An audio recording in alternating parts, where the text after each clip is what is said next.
Slijedi 12. natjecatelj, to je natjecateljica imenom Ivana Grizelj. Ona ima 25 godina, također dolazi iz Osijeka.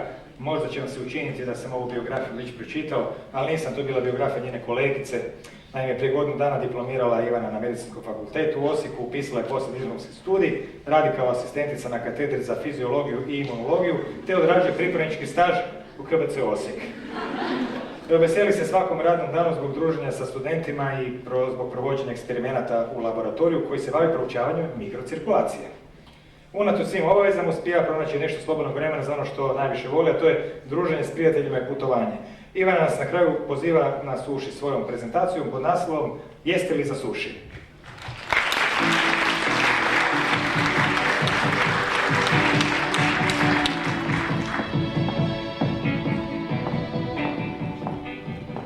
Poštovana publiko, dobro večer. Kada bih vas sve skupa pitala kada ste posljednji puta pomislili na živu, vjerojatno bih dobila otprilike ovakav odgovor. Pa, onda kad sam zadnji puta razbio toplomjer i stao u strahu nisam znao kako se sada riješiti tog opasnog toksina. Jesam li u pravu? A da li znate i da se u finom egzotičnom jelu, kao što je suši, također može naći spomenuta živa? Živa je opći stanični otrov. Ona prvenstveno oštećuje središnji i periferni živčani sustav, ali kod kroničnog otrovanja javljaju se i simptomi od strane ostalih organa. Nekada su najčešća otrovanja elementarnom živom događala se u radnoj okolini. Otuda pomalo smiješan pojam ludi šeširđija. Naime, živa se nekada upotrebljavala u proizvodnji šešira i na visokim temperaturama koje su potrebne da bi se oblikovao šešir, ona bi isparavala, a majstor bi se njome trovao. Tada su se kod njega javljali znakovi otrovanja živom. Simptomi od strane središnjeg živčanog sustava sa pratećim drhtanjem ruku, što se naziva tremor. Taj tremor bio je prisutan i prilikom pisanja i rukopis takve osobe bio isprekidan i iskrivljen, što se naziva živino pismo.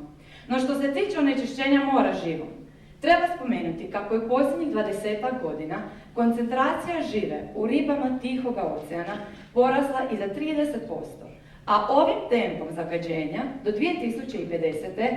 ono će dosegnuti i razine dvostruko veće od vrijednosti i 1990. godine.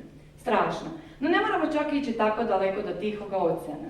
Lijepa smo zemlja na još ljepšem moru i mislimo naravno kako je naša riba nezagađena. No je li to uistinu tako? Pokazano je zapravo kako neke vrste riba iz okolice otoka Visa sadrže povećane količine žive. Pitamo se kako je to moguće, pa baš je otok Vis udaljen od obale, od industrije. Odgovor na to je rijeka Po. Rijeka koja je glavni sabirač industrijskih otpadnih voda sjeverne Italije. Rijeka koja se uljeva u Jadransko more i tada tim zagađenim vodama riječne struje oplakuju i obale našega otoka Visa. Ali nema razloga za strah, jer prosječno godišnja potrošnja ribe u Republici Hrvatskoj po stanovniku je svega 6 kg, a stručnjaci tvrde da čak ni unos žive, tjedni unos od 200 mikrograma, neće dovesti do ovih neuroloških simptoma. Ali, trudnice, dojilje, žene čak koje planiraju ostati trudne, svakako trebaju biti oprezne sa konzumacijom određenih vrsta ribe.